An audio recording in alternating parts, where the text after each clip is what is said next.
8th decree, Thy kingdom come. Daniel chapter 7 verse 14.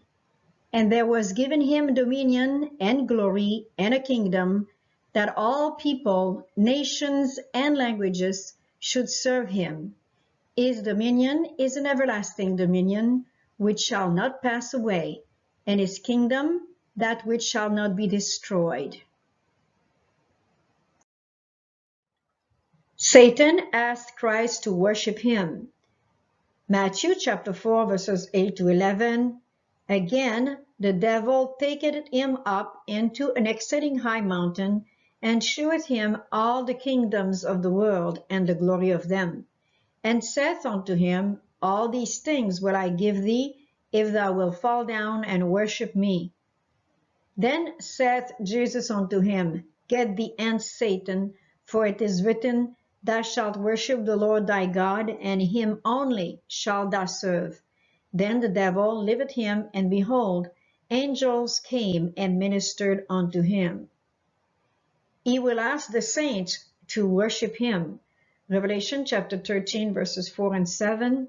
And they worshipped the dragon, which gave power unto the beast. And they worshipped the beast, saying, Who is like unto the beast? Who is able to make war with him? And it was given unto him to make war with the saints, and to overcome them. And power was given him over all kindreds, and tongues, and nations. Who will soon wield the scepter over all nations? Everyone will get the government he or she deserves. Let's remember that it is the Creator which removeth kings and setteth up kings, according to the book of Daniel, chapter 2, verse 21. Looking now at the table of contents, God's kingdom versus Satan's kingdom. A, the government, the types of governance that we are presenting here has to do with God's kingdom, a theocracy, a shared government. Satan's kingdom, a new world order, a totalitarian governance. B, commands or commandments, statutes and judgments, God's kingdom, true, perfect, righteous. Lucifer's kingdom, none of the commands, statutes and judgments are observed under Satan's kingdom. It's the opposite, actually, of the Creator that he imposed on people, and it brings anarchy. C, education, religion, contrast. True education, universal laws, physical laws, and as we look at creation, astronomy, chemistry, and true education itself. Satan's kingdom is falsehood, bringing in culture and traditions. As we look at evolution, astrology, speculations, and compact education. D, it follows with sudden destruction. Yet we are looking for a new heaven and a new earth, when everything will be peaceful and beautiful like we have never known on this earth before, except in Genesis 1 and 2. From the rising of the sun unto the going down of the same, the Lord's name is to be praised. Psalm chapter 113, verse 3. In that day shall there be one Lord, and his name one. And Jehovah shall be king over all the earth. Zechariah 14, verse 9. Says the scripture, Forever, O Lord, thy word is settled in heaven. All his commandments are sure. They stand fast forever and ever. Taken from Psalm chapter 119, verse 89, chapter 111, verse 7 and verse 8. This was drawn from Patriarchs and Prophets, page 342. The Creator's Government, a Theocracy. The Great Controversy, page 584. Every nation has its laws, which command respect and obedience. No government could exist without them. And can it be conceived that the Creator of the heavens and the earth has no law to govern the beings he has made? Suppose that prominent ministers were publicly to teach that the statutes which govern their land and protect the rights of its citizens were not obligatory, that they restricted the liberties of the people and therefore ought not to be obeyed. How long would such a man be tolerated in the pulpit? But is it a graver offense to disregard the laws of states and nations than to trample upon those divine precepts which are the foundation of all government? Patriarch and Prophet, page 342. The sacred statutes which Satan has hated and sought to destroy will be honored throughout a sinless universe.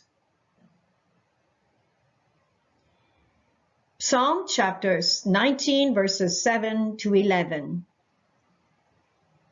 The law of the Lord is perfect, converting the soul.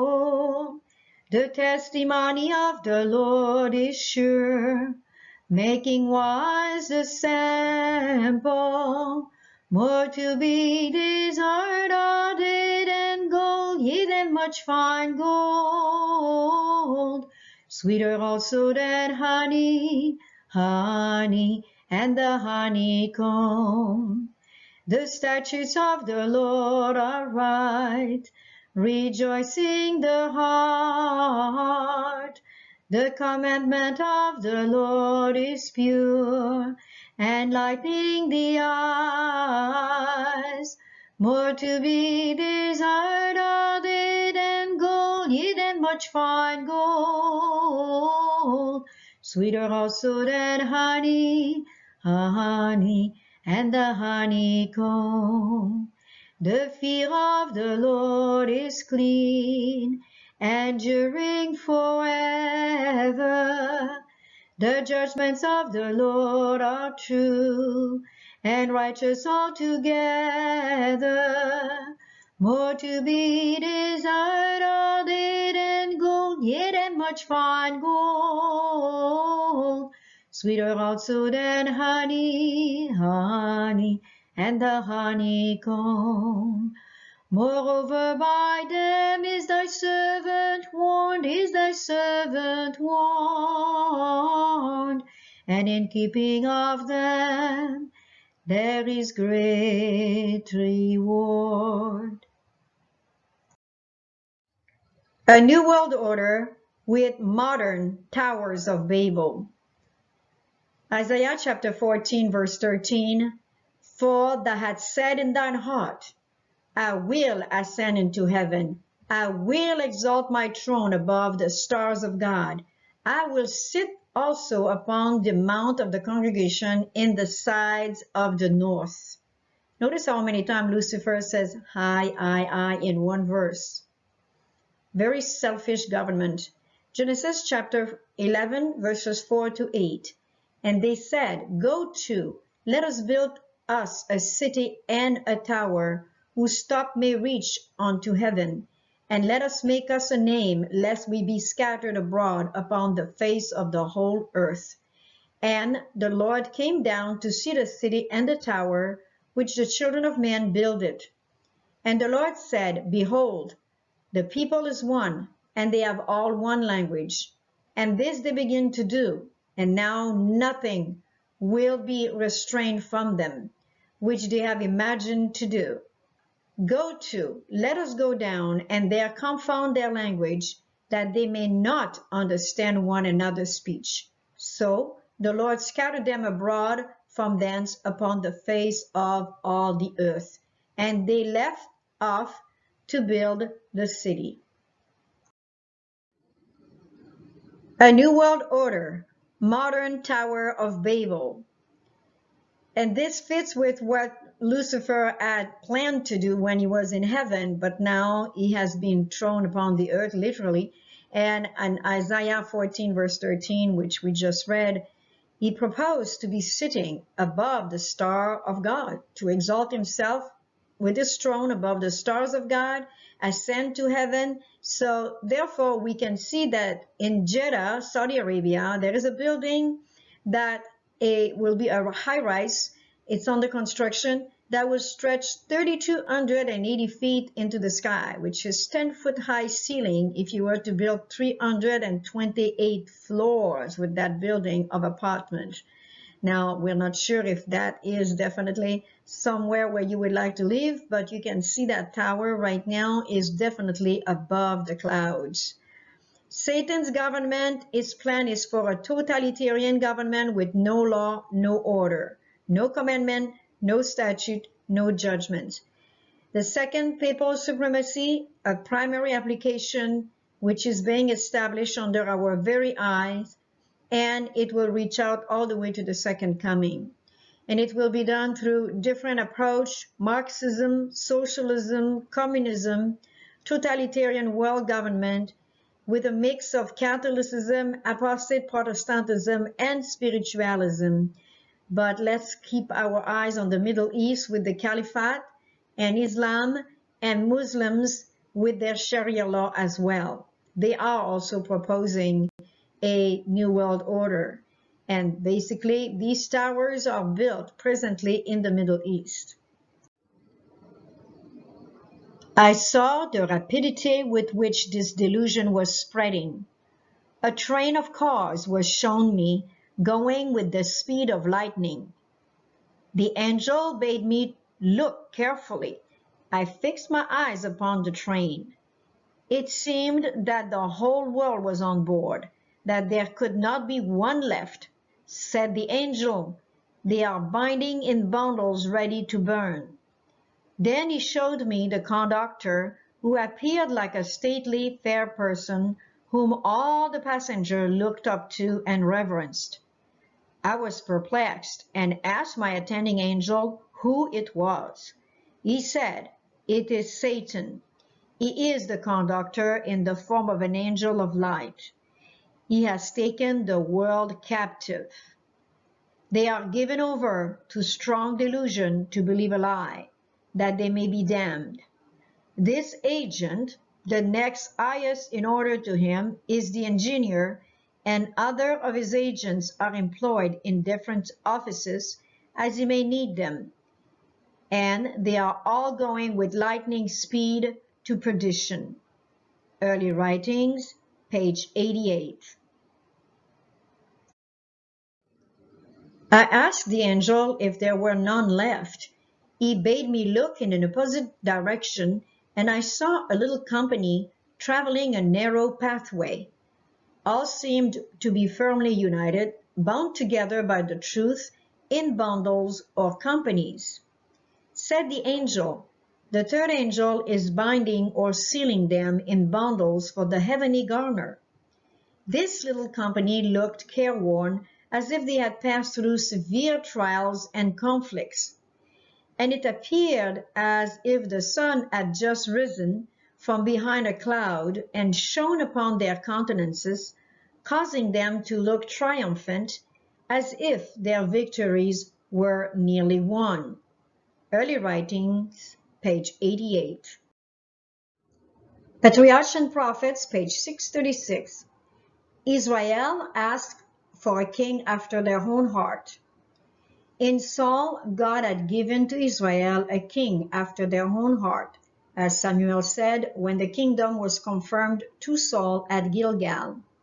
1 Samuel chapter 12, verse 13, "Behold, the king whom ye have chosen, and whom ye have desired.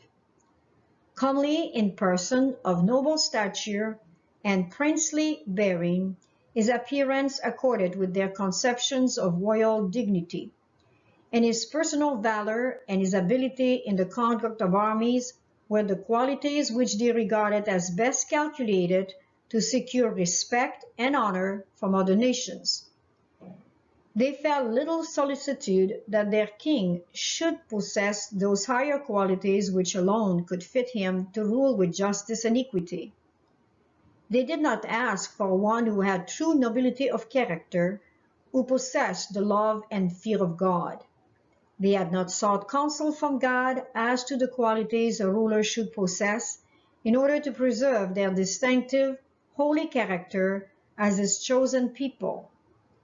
They were not seeking God's way, but their own way. Therefore, God gave them such a king as they desired, one whose character was a reflection of their own. Their hearts were not in submission to God, and their king also was unsubdued by divine grace. Under the rule of this king, they would obtain the experience necessary in order that they might see their error and return to their allegiance to God. John chapter 19 verse 12, at the crucifixion of Christ, but they cried out, away with him, crucify him. Pilate said unto them, shall I crucify your king? The chief priest answered, we have no king but Caesar. In Matthew chapter 22 verse 21, when Christ was asked about the image on the coin of Caesar, he answered them. Then said Christ unto them, render therefore unto Caesar the things which are Caesar, and unto God the things that are God's. With these two images of asking for a king and the chief priest now declaring Caesar their king, we have the combination of the second papal supremacy for today. The primary application is now until the second coming, a church and state government. Lest we forget, remember the Dark Ages. This is a repetition of the 1260 years versus the 1260 days, according to Daniel 12. May God bless us and have mercy upon us. Woe, woe, woe.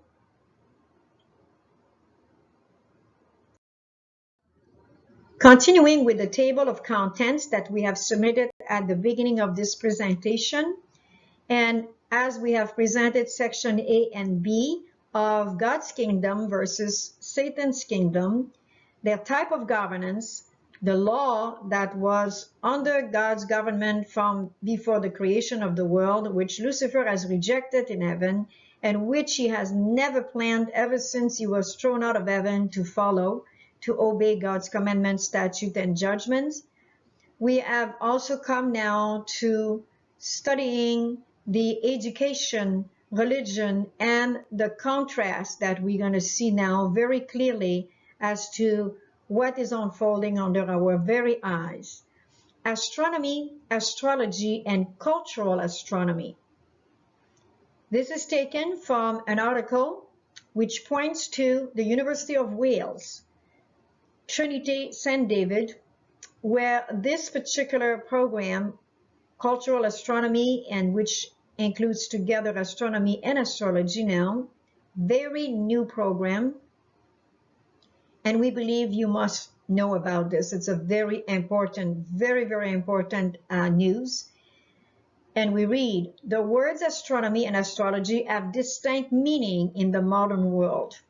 Astronomy is the scientific study of the physical universe.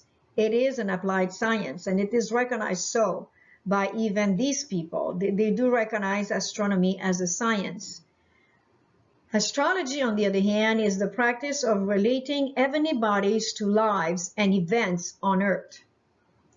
So what has been happening now, while not denying any of these definitions, cultural astronomy is the study of the application of belief about the stars of all aspects of human culture.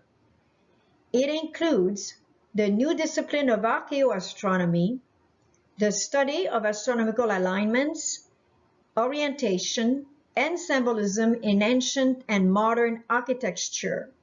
This is why we chose to use this particular picture here of a pyramid, as these particular architecture were used for that purpose. They were not just a building built for the gods or the dead pharaoh. Through these pyramids, they were capable of studying the sky. And this is what now we are entering into. Astrology also exists in some form in most culture. And this particular master degree presented by the University of Wales examined the relationship between astrological, astronomical, cosmological beliefs and practices, and society, politics, religion, and the arts, past and present. Why cultural astronomy and astrology? Again, from the same article, we are all creatures of the universe. Every atom in our bodies has passed through 3 stars. This is from that article. We are literally star dust. For thousands of years, human beings have speculated about their physical, emotional, and psychic connections with the sky, stars, and planets, and the result manifests across beliefs and behavior, from spirituality and the sacred to creativity and the arts, and from politics to architecture. So that's where they program a big agenda. Culture, astronomy, and astrology, which you can study from that master degree at the University of Wales, is the only academic degree in the world to examine our relationship with the cosmos. The program draws on different disciplines from the humanities in order to gain as full a view as possible of the entire subject. Through history, we look to the past, this is through that course, of course, and through anthropology, we study the present. We also draw on archaeology, sociology, philosophy, and the study of religions. Who is behind this master degree at the University of Wales? That's really important to answer this question. His name is Nicholas Campion, which is a British astrologer and historian of astrology and cultural astronomy. He is the program director of the master degree programs in culture, astronomy, and astrology, and ecology and spirituality at the University of Wales, Trinity, St. David. This is a very important fact because though he teaches cultural astronomy, which we have seen now the definition, it is not the applied science of astronomy as we know from the USNO, for example, or a Majesty Observatory in the UK. No, Mr. Campion is actually an astrologer and an historian, of course. He wrote some books about his finding. The thing that is very interesting about Mr. Campion, after a few researches, we found out that Mr. Campion worked with the Jesuit director of the Vatican Observatory, which just passed away a few weeks ago, and his name is G. Coynes. And again, we supply to you a link for your perusal to see the connection between all of these people. They are totally directly connected with the Vatican Observatory, which makes it even more of a important news to really analyze and see what will come out of this. One question we have is, could it be the reason why now the USNO is no longer available to us with the data that we were so freely capable of obtaining in the past, and now this fall, and it has been over a year that is closed down. We cannot access those data online anymore. There must be some other way to access them, but not online.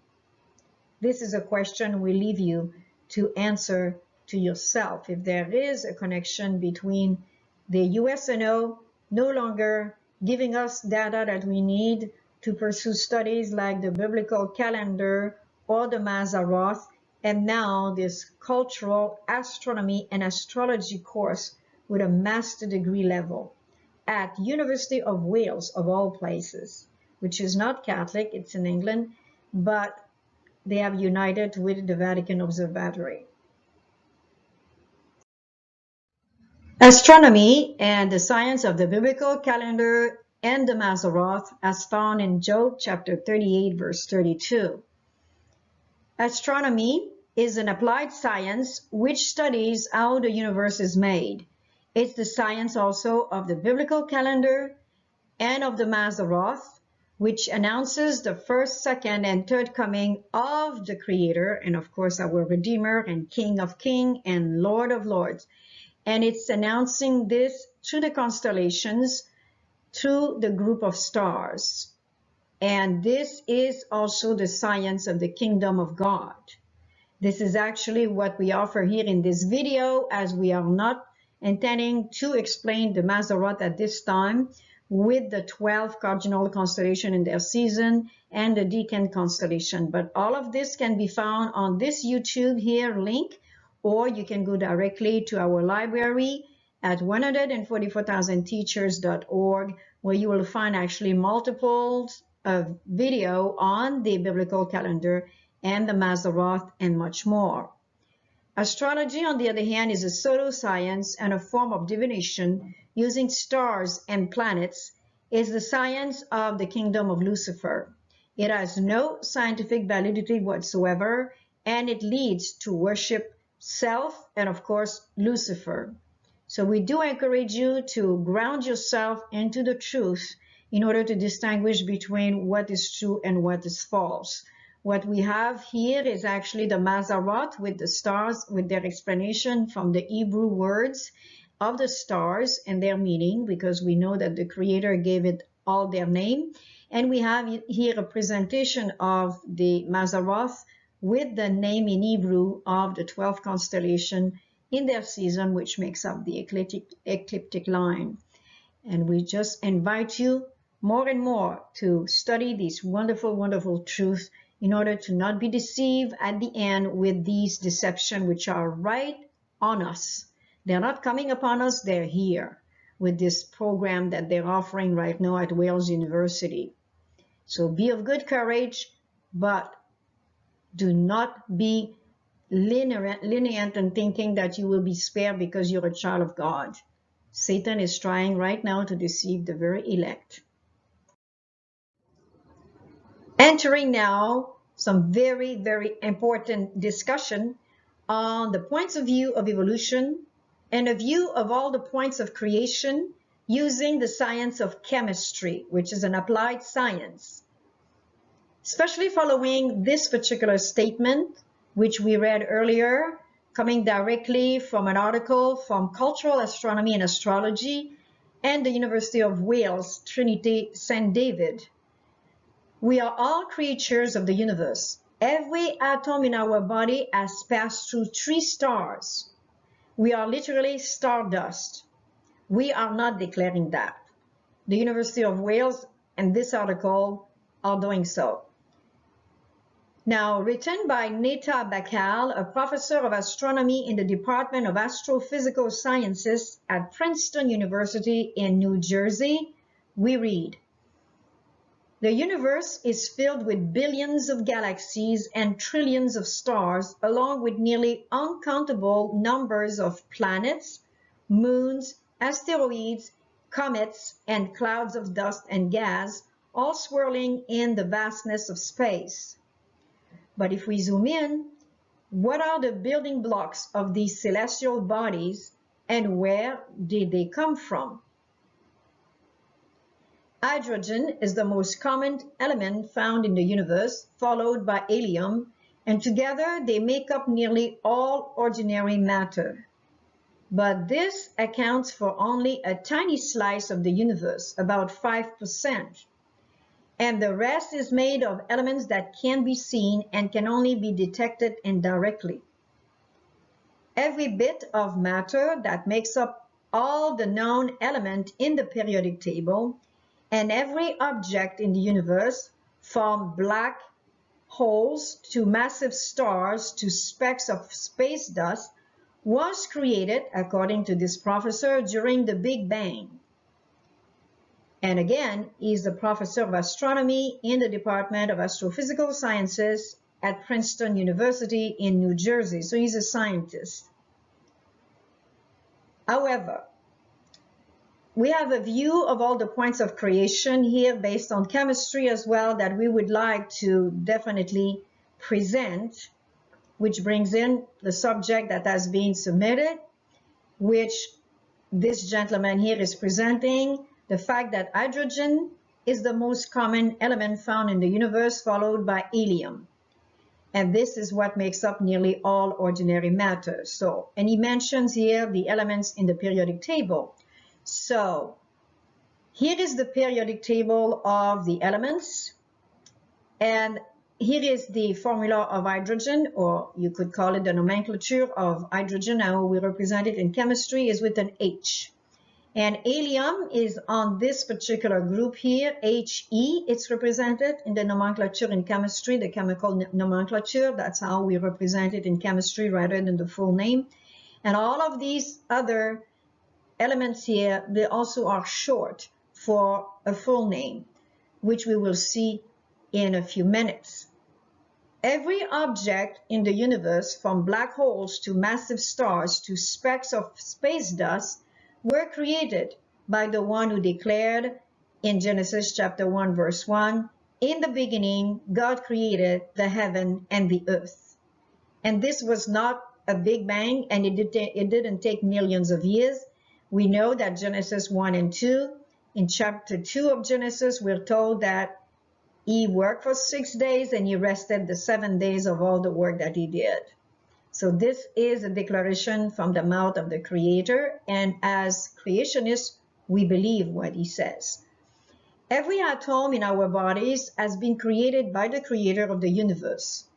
David declares in Psalm chapter 139, verses 15 and 16, "My substance was not hid from thee when I was made in secret and curiously wrought in the lowest parts of the earth. Thine eyes did see my substance, yet being unperfect, and in thy book all my members were written, which in continuance were fashioned, when as yet there was none of them."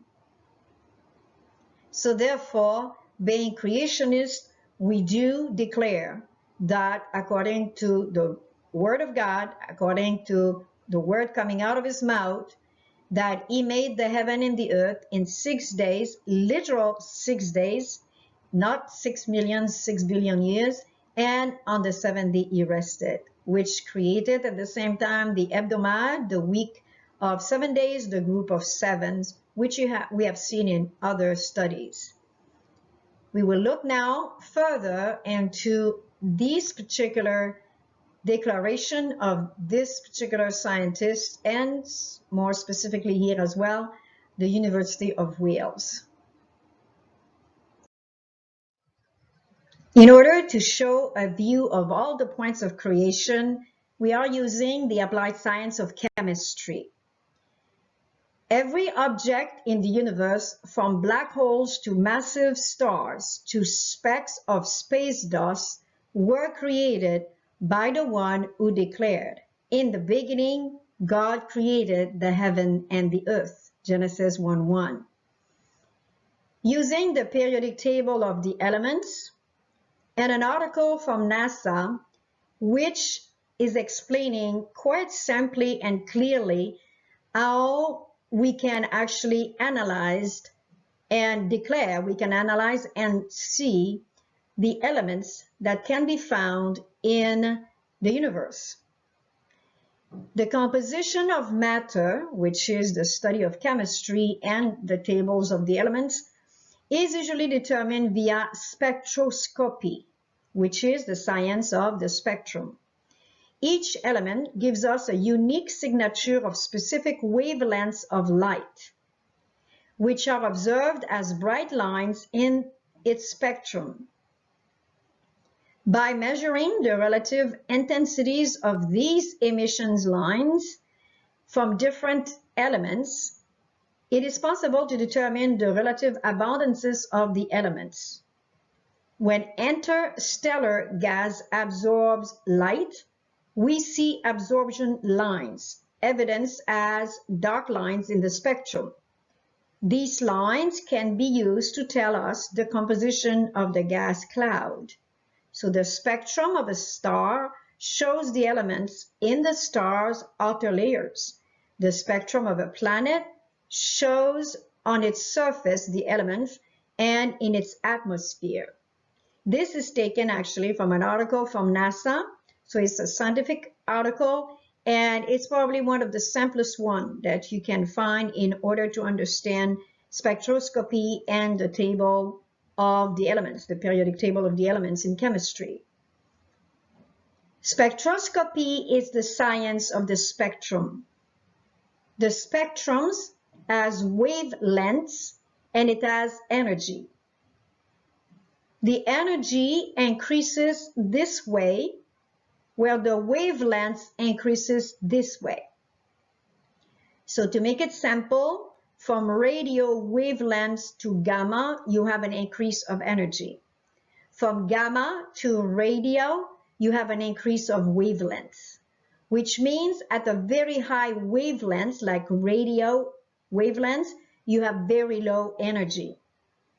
But at a level of gamma, or if you bypass, you want to say maybe here we're going to go by infrared, ultraviolet, X-ray, and gamma, then the wavelengths are basically going this way in increasing, but the energy is going this way in increasing. So the increase from gamma to the wavelength increase from gamma to radio, but the energy, which could say a low wavelength, as a high energy. Radio has very, very high wavelengths, but it has very, very low energy, because in order to have higher energy, you've got to go this way. Which means then that gamma has very, very low wavelengths, but very high energy. It's simply by showing it with the arrow here. It's quite simple. So that's why X-ray and UV and infrared, or infrared, UV, and X-ray, the energy increases this way. So they have very high energy, but their wavelengths are decreasing accordingly, or are low accordingly. Now, as we're going to combine now the periodic table of the elements with the wavelength here that we have the energy, which is called spectroscopy, the spectrum, hopefully you will understand better the basic of chemistry. It's really the basic of chemistry. And chemistry is the most wonderful science, because along with all the other science, but chemistry is one of the nicest science. And as you study chemistry, you will fall in love with the creator, because he has such a great mind to think about all this. That's how he created matter. And he reveals it to chemistry. Now, physics, he reveals how matter functions. Meteorites found on Earth, lunar samples, and cosmic rays are the few pieces of the universe in which the elements can be directly separated and measured chemically. So in chemistry, they will give you the first year in chemistry, they will give you a flask or a beaker, and they will say to you, go and find out what's in that solution. So you have learned already some formula which helps you to separate these elements in that solution. There could be 1, 2, 3, and basically by different tests you do, for example, after you have separated your element, just to check to get started, you can do a platinum rod test over the fire, a burner, very simple, very elementary, and then you can see the color of the flame, and that already gives you an idea which elements you're working with. Plus, of course, the formula you have used were specifically used to separate that element. If it's not there, you will not have any result. So therefore, this is a very simple science in a way, very complex, but not complicated. It's very much to observe. You have to observe a lot in chemistry, and you have to be very, very tidy in the lab, and also you have to be very accurate. One process that alters the composition we might expect from cosmic events discussed above is radioactive decay. The processes already discussed produce all the natural elements through plutonium on the periodic chart. So what we have done to try to keep it as simple as possible is we have identified these particular nomenclature, it's called, it's the abbreviation, if you prefer, that you give to those elements. So when you work in chemistry and formula, you do not write the full name of the elements, you just work with the formula, or the abbreviation, you could say, or the nomenclature. So you have here plutonium. Plutonium is identified on the periodic table as Pu. And here, to make it simple, we have put a little green. This was not in that study, it was added. So we added a little green rectangle so we can bring you to the periodic table of elements now and show you that plutonium is right here. So we try to stay with the colors of, this is called a period and this is called a group. So horizontal is a period and this is called a group. So here, this is the period here that we find is plutonium is in this particular area. So that's what it means here, the plutonium on the periodic chart. However, the amounts of these elements in nature cannot be entirely explained by those processes.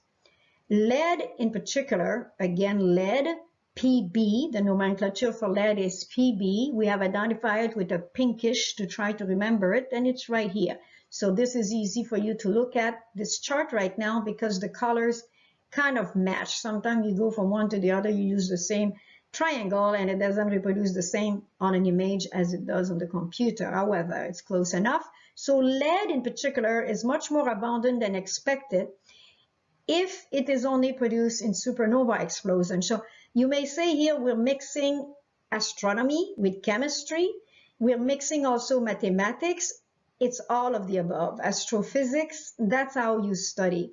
And it's not in particular, like chemistry always required mathematics. So is astronomy, so is physics, astrophysics, and all the other sciences, even anatomy, physiology, you use mathematics all the time. So sometimes you will find those sciences, you could say they intermarry. And of course it makes sense because they come from the same mind. And that mind brings it so simple that you can understand them. Even a child can understand this if you present it simply. So again, the periodic table of the elements, 118 elements, they all identify in periods and columns like this, and basically you identify them by groups. They're by groups. Those colors are not a coincidence. They're identifying them by what kind of element it is. So we're going to continue here because this is what it was saying, that the lead in particular is much more abundant than expected, especially if it is only produced in supernova explosions. So what else could make lead and how? The explosive power of supernova also creates radioactive isotopes of a number of elements, which change basically its formula. So these isotopes, it's actually at the level of the nucleus, but we won't go into those details of explaining isotopes at this moment, but it's just to give you an overall of basic chemistry and how to read the periodic table. These isotopes, such as 56 nickel. So we have identified them again to make it simple. So nickel is blue, so it's right here. 22 sodium. So we're going to go to the red, which is right here, 22 sodium. 44 titanium is right here in blue. 27 aluminum, we try to make it pink. So this is the pink. And it decayed into 56 iron, which is the Fe. So we go back to the blue here. 22 neon, which would be right here because it's a gas, that's a rare gas, we call them in chemistry. 44 calcium, which is in the orange family, is right here. And 27 magnesium. That's how you read that report, respectively. So this decay is accompanied by emission of gamma rays. So as you can see, gamma rays, very low wavelengths, very high energy. So that's why you're talking radioactive decay. Each of these elements decay on a different time scale. By watching the light intensity from a fading supernova, astronomers can detect these time scales and determine the abundances of these elements. By observing the gamma ray lines with gamma ray observatories, such as the European Integral Mission, astronomers can study the sites of this element's formation, the rate at which the formation occurs, and compare that with models of element formation from supernova. So they can compare those patterns, now those models, those templates with other supernova. So that's a basic idea of how you can introduce astronomy, chemistry, mathematics, and other sciences, which again shows the purpose of this study. And spectroscopy, the spectrum is mightily important. So this basically gives you an idea of how applied science has to come from an intelligent mind. It did not happen with a big bang. It had to happen with a majestuous, incredible intelligence, which none of us on this planet, even if you put all the scientists together in chemistry, astronomy, physics, astrophysics, mathematics, it's just a little piece of the mind of our great creator. And that's the purpose of this presentation. That's why we took the time to present it to you, in order to make you more and more to fall in love with that great creator of Genesis 1:1. In the beginning, the creator created the heavens and the earth. It was no coincidence. It was not a big bang. And another session right now will show you why also this was to present to you the fact that there is definitely something bigger than a big bang behind this. Of course, there is a lot of energy. We do not doubt that. Just look at this, the spectroscopy and the spectrum. But now we want to show you another point, that we do not come from the dust of the stars. Follow up us now for the next session on we are not coming from stardust, neither from 3 stars. A view of all the points of creation, and using the science, applied science, the biochemistry, we will now demonstrate what human beings are made of. The human body was created by the one who declared in Genesis chapter 2, verse 7, "And the Lord God formed man of the dust of the ground, and breathed into his nostrils the breath of life, and man became a living soul." From the dust of the earth made new, and this is only on the 6th day of creation, so the earth was only 6 days old. This is from that dust that we are made. And it's the same dust, the same area of the dust where the Creator planted a garden for Adam and Eve. And this name, Eden, it means in Hebrew, the Garden of Delight, the same meaning as the Sabbath, the delight. So we are made of the dust of the ground, and close to the site where the Garden of Eden was planted by the Creator, from the same dust, the same dirt, you could say.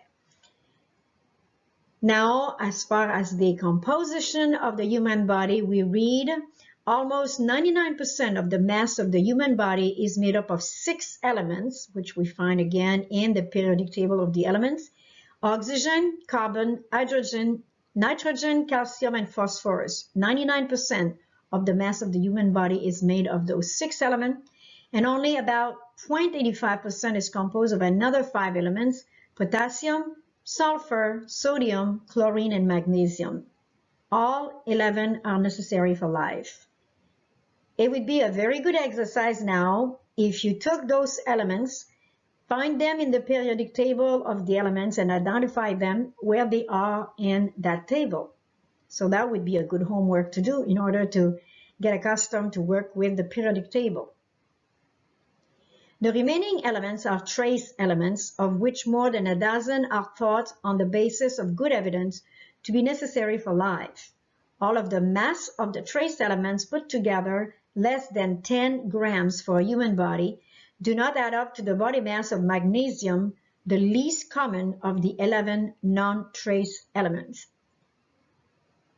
From the same article, we read, the average 70 kilogram or 150 pounds adult human body contains approximately 7 multiplied by 10 power 27 atoms, which is basically 27 zero. That's what that 27 indicates. So that's a lot of zero after the number 7, and contains at least detectable traces of 60 chemical elements. About 29 of these elements are thought to play an active positive role in life and health in humans. Again, these are all indicated in that article if you care looking into it. And again, you can identify those 60 that they're talking about here, and of course, all of the necessary one for life here, the 11th one. So you will see that it's quite interesting that they all belong to this wonderful periodic table of the elements, which the Creator created. Now, from the points of view of evolution, superstition, and paganism, we are proposing here to look at the statement made, which we saw in the previous pages, and give it an explanation. And this is taken again from the articles from the University of Wales in the UK. And this is under Cultural Astronomy and Astrology. The explanation that we can give here, we are all creatures of the universe. Every atom in our bodies has passed through 3 stars. We find that not only the Chinese, but also the ancient Babylon, the ancient countries and kingdom of the ancient time believed the same way, the pagan nation. But here, these are the Chinese. The sensing 3 stars are the gods of the 3 stars or constellations considered essential in Chinese astrology and mythology: Jupiter, Ursa Major, and Canopus. Ursa Major is definitely a constellation. Canopus, a constellation made up of stars, that's what it means. But Jupiter is considered a planet. And there is a major difference between a constellation made out of star and a planet. A planet does not emit its own light. It may reflect the light just like the moon, but it does not emit any light at all like the stars. Like the sun, for example, is a star, and it's actually emitted a lot of light of its own. Ursa Major and Canopus. But Jupiter, we do not quite understand here the reason why the Chinese would identify Jupiter as a star when it is actually a planet, according to the science of astronomy. But of course, here we understand it's a mix of astronomy and astrology. A statement: we are literally stardust. And the explanation that's given, and that comes from the National Geographic, is that most of the material that we are made of comes out of dying stars, or stars that died in explosions. And those stellar explosions continue. We have stuff in us as old as the universe, and then some stuff that landed here maybe only 100 years ago. And all of that mixes in our bodies. Well, it could mix in as pollution, but it's definitely not what we were made of in the beginning and to this day. Plus, they can find those elements from the periodic table, which demonstrate actually that we can actually be analyzed. We can actually find out what we're made of. And here we have a statement of creation. The Lord God formed man of the dust of the ground. And this was from the earth made new. The earth was only 6 days old by the time Adam was created, according to Genesis chapter 1. And this is according to Genesis chapter 2, verse 7. An explanation: scientifically, all the universe is made of the elements of the periodic table, as we saw, both from NASA and, of course, from what we just studied of the human body, including planets, comets, stars, and human beings.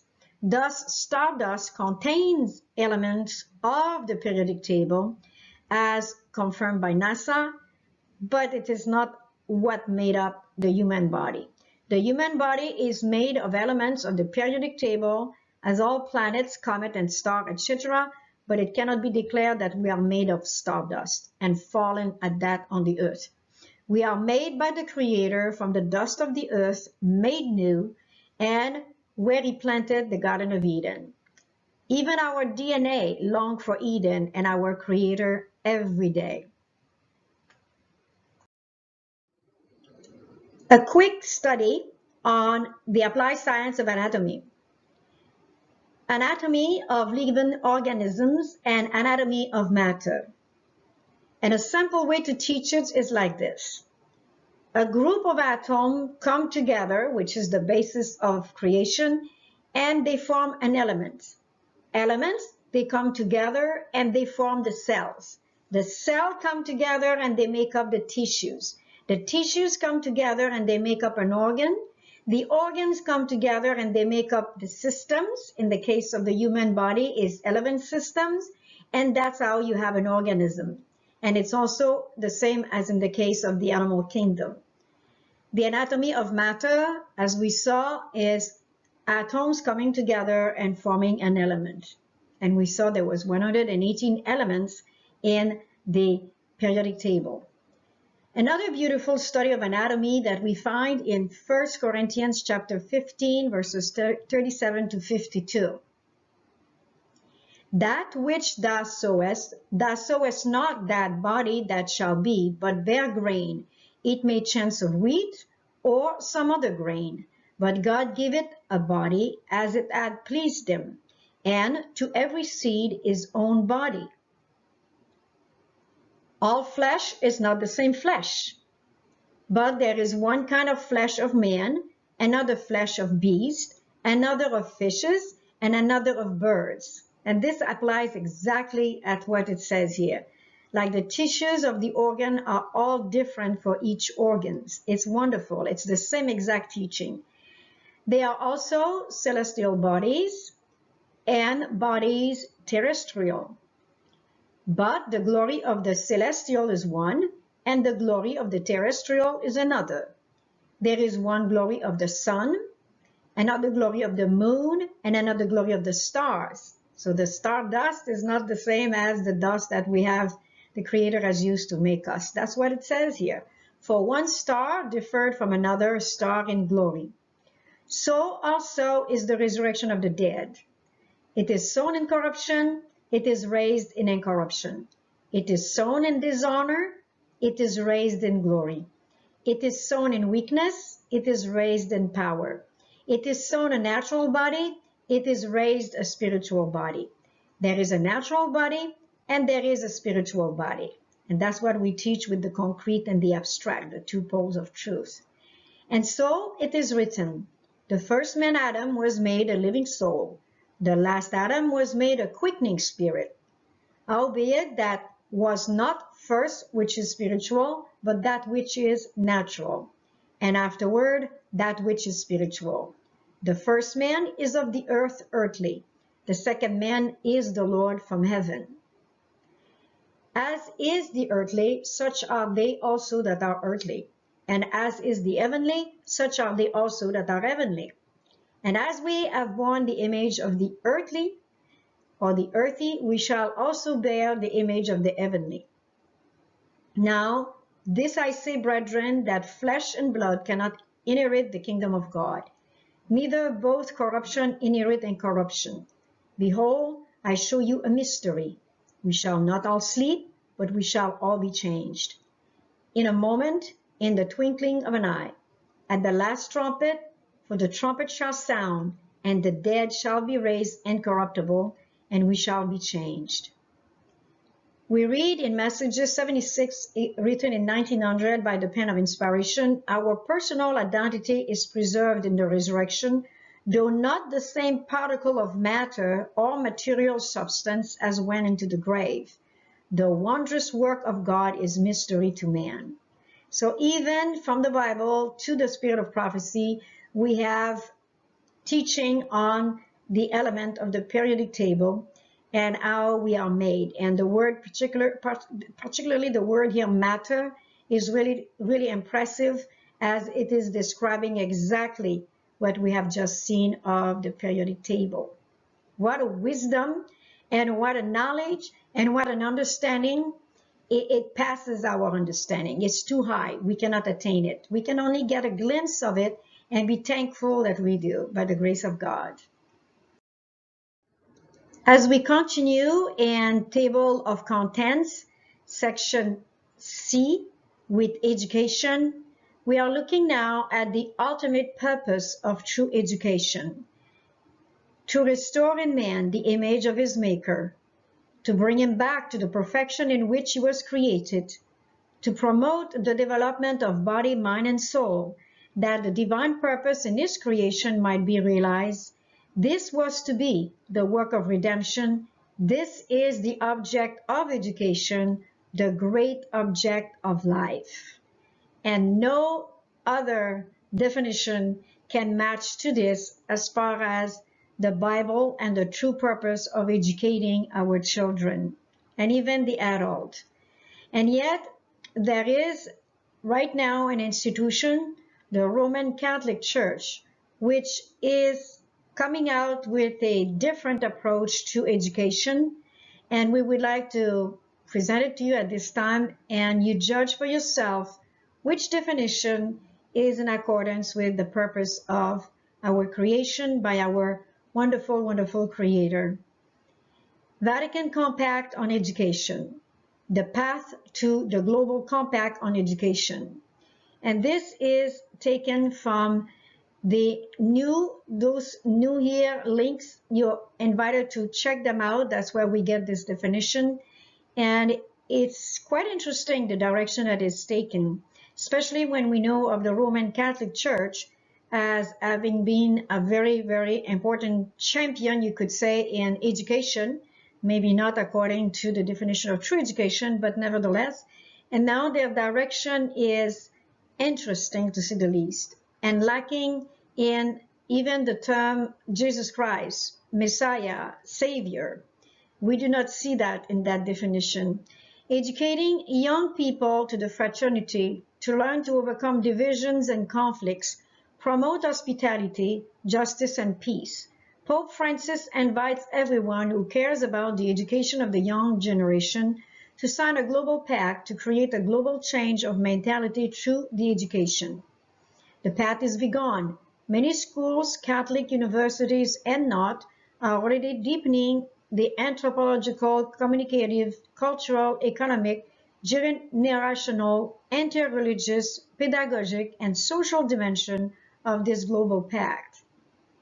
And as we look more and more into the on care for our common home from the Laudato Si, which was written in 2015 by Pope Francis, we see that they're basically dealing with the same subject of pollution, climate change, issue with water, loss of biodiversity, decline of quality of human life and breakdown of society, global inequality, gospel of creation, mystery of the universe, universal communion, common destination of goods, ecological crisis, globalization, technocratic paradigm, integral ecology, line of approach and action, ecological education and spirituality, humanity and environment, ecological conversion, joy and peace, civil and political love, rest, Virgin Mary, and the Son, and more.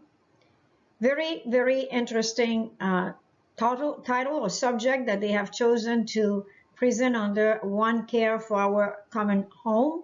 And it's also the theme for the Vatican Compact on Education. However, when you look into those links, unless you can pass them on to us, we could not find a defined curriculum for their Compact on Education. So we are looking forward to see how this will develop while we're still holding on to the true purpose of true education, which is to restore us to the image of our Maker. And that can only be done through the work of the sanctuary, the court, the holy, and the most holy, where our dear Savior right now is in the most holy place since the great day of atonement, according to the prophecy of Daniel chapter 8 and 9, which was since 1844 on the 22nd of October, and is soon from the dead to pass to the living in the judgment hour. And we are praying and preparing in order to participate in that great movement. So this is our definition and our ultimate purpose of standing by true education, both for our homeschool program and for the program on 144,000 teachers. The world is on the verge of a stupendous crisis. Education, page 179, paragraph 5. The present is a time of overwhelming interest to all living. Rulers and statesmen, men who occupy a position of trust and authority, thinking men and women of all classes, have their attention fixed upon the events taking place about us. They are watching the strained, restless relation that exists among the nations. They observe the intensity that is taking possession of every earthly element, and they recognize that something great and decisive is about to take place. that the world is on the verge of a stupendous crisis. The Book of Education, which was written in the early 1900s, of course at the time was pointing to the First World War.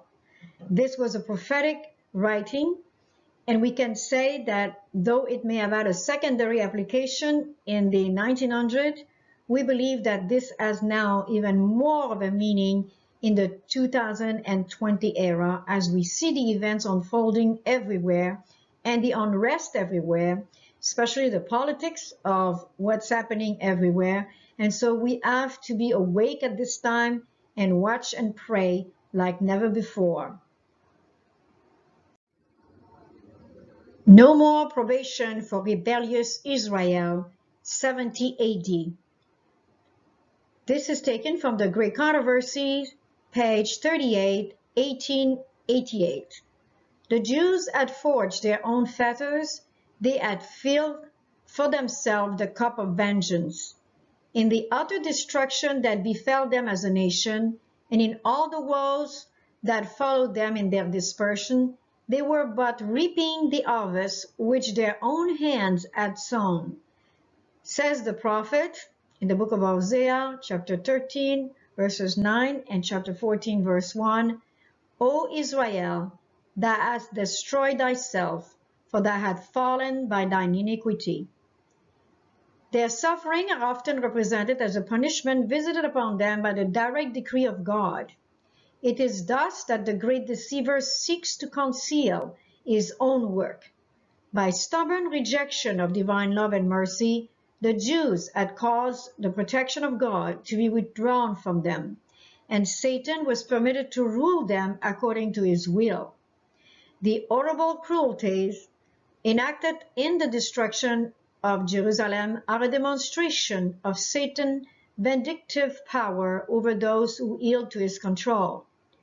We cannot know how much we owe to Christ for the peace and protection which we enjoy. It is the restraining power of God that prevents mankind from passing fully under the control of Satan. The disobedient and unthankful have great reason for gratitude for God's mercy and long-suffering in holding in check the cruel, malignant power of the evil one. But when man pass the limits of divine forbearance, that restraint is removed. God does not stand toward the sinner as an executioner of the sentence against transgression, but he leaves the rejectors of his mercy to themselves to reap that which they have sown. Every ray of light rejected, every warning despised or unheeded, every passion and indulged, every transgression of the law of God is a seed sown which yields its unfailing harvest. The Spirit of God, persistently resisted, is at last withdrawn from the sinner, and then there is left no power to control the evil passions of the soul and no protection from the malice and enmity of Satan. The destruction of Jerusalem is a fearful and solemn warning to all who are trifling with the offers of divine grace and resisting the pleading of divine mercy. Never was there given a more decisive testimony to God's hatred of sin and to the certain punishment that will fall upon the guilty. As we continue with the table of contents, and this time we are into the destruction time, soon probation will close. Taken from the Great Controversy, page 38, 1888. The Savior's prophecy concerning the visitation of judgments upon Jerusalem is to have another fulfillment of which that terrible desolation was but a faint shadow. In the fate of the chosen city, we may behold the doom of a world that has rejected God's mercy and trampled upon his law. Dark are the records of human misery that earth has witnessed during its long centuries of crime. The heart sickens and the mind grows faint in contemplation. Terrible have been the results of rejecting the authority of heaven. But a scene yet darker is presented in the revelations of the future. The records of the past, the long procession of tumults, conflicts, and revolutions, the battle of the warrior with confused noise and garments rolled in blood, according to Isaiah chapter 9, verse 5. What are these in contrast with the terrors of that day, when the restraining Spirit of God shall be wholly withdrawn from the wicked, no longer to hold in check the outburst of human passions and satanic wrath? The world will then behold, as never before, the result of Satan's rule. And this is part again of Satan's kingdom versus the kingdom of our Creator. No other God but Caesar, then sudden destruction.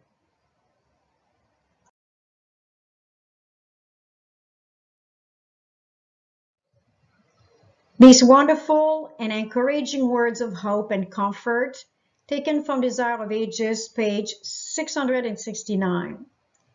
At all times and in all places, in all sorrows and in all afflictions, when the outlook seems dark and the future perplexing, and we feel helpless and alone, the Comforter will be sent in answer to the prayer of faith. Circumstances may separate us from every earthly friend, but no circumstance, no distance can separate us from the heavenly Comforter. Wherever we are, wherever we may go, He is always at our right hand to support, sustain, uphold, and cheer.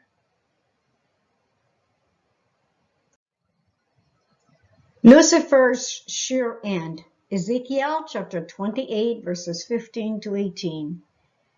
Thou wast perfect in thy ways from the day that thou wast created, till iniquity was found in thee.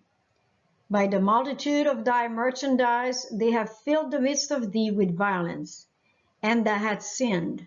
Therefore I will cast thee as profane out of the mountain of God, and I will destroy thee, O covering cherub, from the midst of the stones of fire. Thine art was lifted up because of thy beauty, thou hast corrupted thy wisdom by reason of thy brightness. I will cast thee to the ground, I will lay thee before kings, that they may behold thee.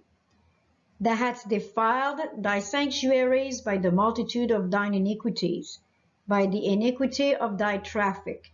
Therefore will I bring forth a fire from the midst of thee, it shall devour thee, and I will bring thee to ashes upon the earth in the sight of all them that behold thee. For God who commanded the light to shine out of darkness has shined in our hearts to give the light of the knowledge of the glory of God in the face of Jesus Christ. But we have this treasure in earthen vessels, that the excellency of the power may be of God and not of us.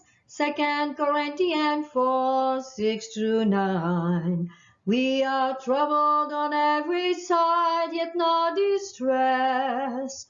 We are perplexed, but not in despair. Persecuted, but not forsaken. Cast down, but not destroyed. For God who commanded the light to shine out of darkness has shined in our hearts to give the light of the knowledge of the glory of God in the face of Jesus Christ. In the face of Jesus Christ. Get ready, get ready, get ready.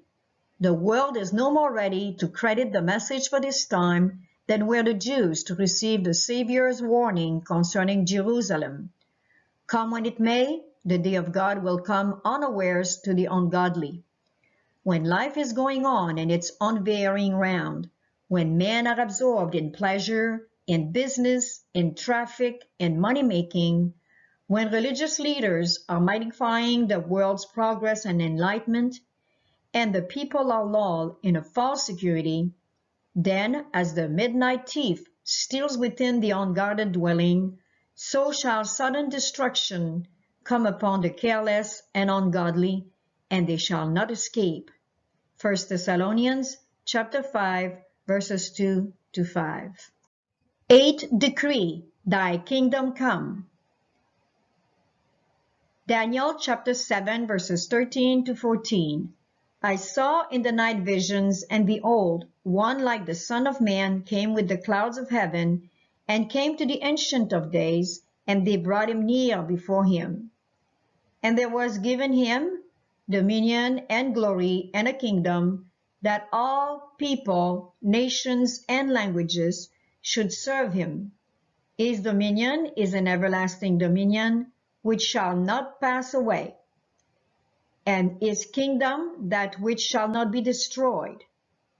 This is regarding the event of October 22nd, 1844, the Great Day of Atonement. It was also marking in 1798 the end of the 1260 years of the papal supremacy number 1. Daniel chapter 7, verses 25 to 27.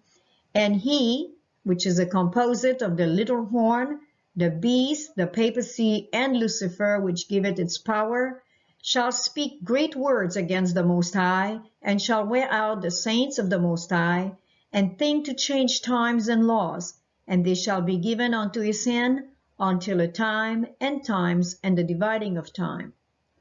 But the judgment shall sit, and they shall take away his dominion, to consume and to destroy it unto the end. And the kingdom and dominion and the greatness of the kingdom under the whole heaven shall be given to the people of the saints of the Most High, whose kingdom is an everlasting kingdom, and all dominions shall serve and obey him. This is from today until the second and third coming. We are to expect a papal supremacy number 2, which according to Daniel 12 will last 1260 days literal.